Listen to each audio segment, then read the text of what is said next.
आग्नेत्र के पुत्र का नाम नाभि था और उनसे ऋषभ नाम के पुत्र हुए थे। वो वर्ण से ब्राह्मण थे और उनके पुत्र का नाम भरत था जो स्वयं सुपुत्रों में श्रेष्ठ थे। और इसी भरत के चरित्र की श्रेष्ठता पर इस देश का नाम भारत पड़ा। अगला श्लोक आप देखिए। हेमार्णम दक्षिणम वर्षम भरताय पिता ददौ तस्मात् तु भारतम वर्षम तस्य नामना महात्मना। भाव स्पष्ट है आपके सामने। जब आप अन्वय देखेंगे तो बहुत ही सरल शब्द है, अर्थ स्वतः आता जाता है। पिता भरताय हिमान्नम दक्षिणम वर्षम ददौ तस्मात् तु तस्य महात्मना नामना भारतम वर्षम अभूत। अर्थात पिता ऋषभ ने अपने बेटे भरत को हिमान अर्थात हिमवत नामक दक्षिण देश प्रदान कर दिया, इसीलिए तो उस महात्मा के नाम से ये देश भारतवर्ष कहलाया। देखिए पिता यानी पिता ऋषभ ने भरत को हिमानम हिम नामक अर्थात हिमवत दक्षिणम वर्षम दक्षिण का क्षेत्र ददु प्रदान किया। तस्मात् तु इसीलिए तो तस्य महात्मा ने उसी महात्मा भरत के नामना नाम से भारतम वर्षम भारतवर्ष देश हमारा कहलाया। ततश्च भारतम वर्ष में तल्लोकेशु गीयते भरताय पितरा दत्तम प्रतिष्ठितावनम। देखिए ततः चेतलोकेशु भारतम वर्षम गीयते यतः पित्रा भरताय दत्तम स्वयं च वनम प्रतिष्ठिता। देखिए तथा इसके पश्चात एतत् ये भारत देश लोकेशु सभी लोकों में भारत नाम से गीते गाया जाता है, अर्थात भारतवर्ष नाम से इसका यशोगान होता है। यथा क्योंकि वनम प्रतिष्ठिता वन में जाते पिता के द्वारा भरताय प्रदत्तम दत्तम व प्रदत्तम व भरत को इसने दिया प्रदान किया, एक ही बात है। ऋषभ ने अपने वानप्रस्थ का पालन करने के लिए वन जाने की अवस्था आने पर अपने पुत्र भरत को इस देश की रक्षा का भार सौंप दिया। उनके द्वारा प्रजा का रंजन अत्यंत गौरवपूर्ण रहा, जिससे उनके नाम के आधार पर ही इसका नाम भारतवर्ष पड़ा। नाभे पुत्रश्च ऋषभाद भरतो अभवत् तस्य नामना इदं वर्षं भारतं चेतत् कीर्त्यते। अन्वय देखिए। नाभे च पुत्र ऋषभाद भरतः अभवत् तस्य च नामना इदं भारतं वर्षम् इति कीर्त्यते। शब्दार्थ देखिए। नाभि च और नाभि का पुत्र ऋषभ है, ऋषभ नाम वाला था और ऋषभाद ऋषभ से भरत अभवत हुए तस्य च और उसके नामना नाम से तू तो यानी निश्चित रूप से इदम यह वर्षम देश भारत नाम से इस प्रकार कीर्ति को प्राप्त हुआ, यश इसने प्राप्त किया। देखिए स्कंद पुराण के माहेश्वर कांड के 37वें अध्याय में ये कथन पुष्ट किया गया है कि नाभि के पुत्र ऋषभ थे और ऋषभ के पुत्र भरत मुनि हुए थे। उन भरत मुनि के नाम के आधार पर इस देश का नाम भारतवर्ष प्रसिद्ध हुआ। उपरोक्त पद्यांश मूल रूप में ही स्कंद पुराण से बिल्कुल ऐसे कैसे अवतरित किया गया है। पंडित मधुसूदन ओझा ने या पुराण वेत्ताओं के प्रथम मत को प्रस्तुत करके ये सिद्ध करने का प्रयास किया है कि भारतवर्ष जो भारत का नाम पड़ा वह ऋषभ पुत्र भरत मुनि के आधार पर निर्धारित हुआ था। अब दूसरे मत पर आइए। अब ओझा जी दूसरा मत प्रस्तुत करें। भारत शब्द व्यपदेश मत चतुष्टे पौराणिकम द्वितीय मतम। पौराणिकों का जो दूसरा मत है उसे सुनिए। विदुर प्रेदोष्यंते भरत शाकुंतलेयो यह वीर सरदम नस्तन्नामना देश है एशोस्ति। अन्वय देखिए। अपरे दोषंती शाकुंतलेयो यह भरत विदु सवीर सरदम न तम नामना एशा देश अस्ति। अर्थात अन्य विद्वान लोग तो दुष्यंत और शकुंतला के पुत्र को भरत जानते हैं। वह वीर तथा सभी शत्रुओं का दमन करने वाला अथवा सर्वविजयी था और उसी के नाम से देश भारतवर्ष कहलाए। पहला भरत कौन था? पहला भरत था ऋषभ मुनि का संतान भरत मुनि। और दूसरा वो पौराणिकों का पहला मत है, पौराणिकों का तो दूसरा मत है। वो कौन सा है? दुष्यंत और शकुंतला का जो भरत बेटा था उसी के नाम से इसका भारत देश नाम पड़ा। इसी क्रम में आगे बढ़ता रहे। तंसुरोदाच दुष्यंतो दुष्यंताद भरतो अभवत् शकुंतलायां तु बलीयस्य नामना तु भारतः। देखिए अन्वय। तंसुरोधाच दुष्यंतः दुष्यंतात् शकुंतलायां तु बलि भरतः अभवत् ये से नामना तो भारता। देखिए अत्यंत सरल बहुत ही शब्द हैं, अर्थ भी एकदम सरल है। आप अनुवाद देखिए। तंतुरोध से दुष्यंत और दुष्यंत के द्वारा शकुंतला में गर्भ धारण किए जाने पर निश्चित रूप से बलशाली भरत का जन्म हुआ, जिसके नाम से इस देश के रहने वाले भारतीय कहलाए और इस देश का नाम भारतवर्ष पड़ा। ये दूसरा मत चल रहा है देखिए पौराणिकों का। एष जगत विजय इति प्रथितो वेदे पुराणे च कांडे त्रयोदशेषोऽश्वमेध करच्छत श्रुता वुक्ता।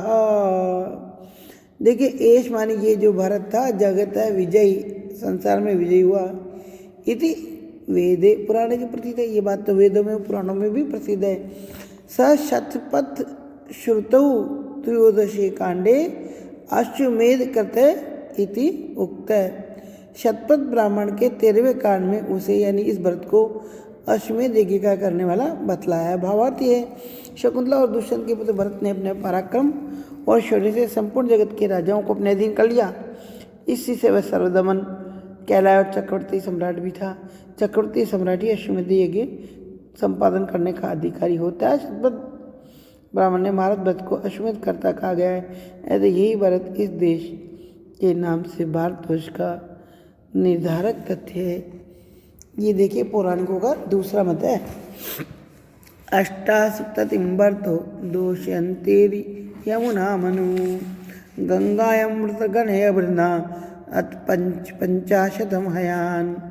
देखिए अन्वय देखिए, दोष्यंती भरत है यमुनाम अनु अष्टासप्तति गंगायम वृत्रगणे पंचाशतम हयान अबधनात्।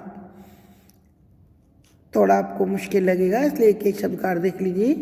दोष्यंती भरत है, दुष्यंत के पुत्र भरत ने यमुनाम अनु यमुना के किनारे, अनुमनि किनारे, अष्टासप्तति यानी 78 अश्वमेध के जो अश्व थे, और गंगायम गंगा के वृत्रग्ने वृत्रासुर का विनाश करने वाले इंद्र के लिए पंचाशतम 55 पंचाशत 5 और 55 हयान घोड़ों को अबधनाथ बांधा। अर्थात दुष्यंत के पुत्र भरत ने वृत्रासुर का विनाश करने वाले इंद्र के लिए 78 अश्व यमुना के किनारे तथा 55 अश्व गंगा के किनारे बांधे। शतपथ ब्राह्मण में इस बात का उल्लेख है। शतपथ ब्राह्मण से ज्ञात होता है कि दुष्यंत के पुत्र भरत के चक्रवर्तित्व प्राप्त करने के लिए क्रमशः 78 अश्वमेध यज्ञ यमुना किनारे तथा 55 अश्वमेध यज्ञ गंगा किनारे संपन्न की। इस तरह भरत अपने शौर्य पुरुषार्थ से सम्राट कहलाए। शकुंतला नार्पित्यप्सरा भरतम दधे पुरा सहस्रानिन्द्रायाश्वान मेद्यान्य आरत विजित्य पृथ्वीं सर्वाम। नाड़पिति अप्सरा, देखिए अन्वय, नाड़पिति अप्सरा शकुंतला भरतम तदे, यह पुरा सर्वाम पृथ्वी विजित्य सहस्रान मेद्यान इंद्रिय अश्वान आहरत। नाड़पिति अप्सरा अर्थात नाड़पिति नाम की अप्सरा भरतम ददे, भरत को अपने गर्भ में धारण करके जन्म दिया। ये जिसने पुरा प्राचीन काल में सर्वा संपूर्ण पृथ्वी को विजित जीतकर सहस्रान यानी हजारों मेध्यान पूजा के योग्य पूजनीय इंद्रिय अश्वान इंद्र के लिए अश्वों को आहारत प्रदान किया। अर्थात नाड़पिति नामक अप्सरा जो कौन थी, शकुंतला थी, उसने ही भरत को अपने घर में धारण करके जन्म दिया, जिसने प्राचीन काल में संपूर्ण पृथ्वी को अपने पराक्रम से जीतकर हजारों यानी अनेक पूज्य सम्मानित यज्ञ के योग्य इंद्रिय अश्वों को प्रदान किया। भावार्थ यह कि शकुंतला को पृथ्वीलोक में कर्णपुत्र के रूप में जाना जाता है। कर्ण उसके धर्म पिता थे। दुष्यंत ने शकुंतला से गांधर्व विवाह किया और शकुंतला ने भरत को जन्म दिया। यही भारत, ये जो भारत है शकुंतला का पुत्र, वह भरत इतना पराक्रमी और पुरुषार्थी था कि उसने हजारों अश्वमेध यज्ञ किए और चक्रवर्ती सम्राट की पदवी प्राप्त की। इसी भारत के नाम के आधार पर इस देश का नाम भारतवर्ष प्रसिद्ध हुआ। मैं दद्य भरत से न पूर्व न परे जना दिवम मर्ति बाहुभ्यम नोदापु पंच मानवा। अरे देखिए, अद्य पूर्वे अपरेज जना भरत से महत मर्त्यम पंचमानवा इव दिवम बाहुभ्यम नोदापु। अर्थात वर्तमान काल में, प्राचीन काल में तथा आने वाले भविष्य काल में भी मनुष्य भरत की महत्ता को उसी प्रकार प्राप्त करने में समर्थ नहीं जिस तरह मृत्यु लोक के श्रेष्ठ जन देवलोक अतः स्वर्ग को अपनी भुजाओं से स्पर्श नहीं कर सकते। अन्वय के अनुसार देखिए, अद्य आज भी, पूर्व प्राचीन काल में, अपरे भविष्य में भी जो होने वाले जना मनुष्य है, भरत से इस भरत की महत यानी महानता को नवोदा को नहीं प्राप्त कर सकते। कौन? मर्त्य पृथ्वी लोक के पंचमानव श्रेष्ठ जन। पांच पंच कौन कहलाते हैं? जो श्रेष्ठ है उनको पंच बनाते हैं। तो पंच माननीय जो पांच श्रेष्ठ लोग हैं वो भी जिस तरह से दिवम स्वर्गलोक को नवोदा स्पर्श नहीं कर सकते, जैसे ये श्रेष्ठ व्यक्ति भी स्वर्ग को अपनी भुजाओं से स्पर्श नहीं कर सकते, इसी प्रकार पृथ्वी के मानव भारत के समान न थे, न हैं और न होंगे। स्कांदे प्रभास खंडे द्वासप्ततिशततमे अध्याये यत्वार्ष भरत साश्वमेध कर्तृत्व मिथ्यमाख्यातम। स्कंद पुराण के प्रभास खंड के 172वें अध्याय में ऋषियों का पुत्र जो भरत है उसके द्वारा अश्वमेध यज्ञ के किए जाने का वर्णन इस प्रकार है। देखिए अन्वय देखिए, स्कांदे प्रभास खंडे द्वासप्ततितमे अध्याये आश्वय तु भरतस् अश्वमेध कर्तृत्वम इत्थम आख्यातम। अर्थ देखिए, स्कांदे स्कंद पुराण में प्रभास खंडे, प्रभास नामक खंड में द्वासप्ततिशततमे अध्याय 172वें अध्याय में द्वादो सप्तति 70 शतमे 100 अर्थात 172वें अध्याय में आश्वय हेतु जो ऋषभ पुत्र भरत है, भरत उस भरत का अश्वमेध कर्तृत्व अश्वमेध यज्ञ का किया जाना इत्तम इस प्रकार से वर्णन किया गया है। भावार्थ ये कि पंडित मधुसूदन ओझा ने विविध पुराणों के अंदर वर्णन किए गए ऋषभ पुत्र भरत के द्वारा संपादित अनेक अश्वमेध यज्ञों की जानकारी दी है। इसके आधार पर हमें ज्ञात होता है कि भरत के अनेक अश्वमेध यज्ञों का संपादन भरत ने किया और अपनी कीर्ति संपूर्ण लोक में स्थापित की और चक्रवर्तित्व प्राप्त भरत ने किया।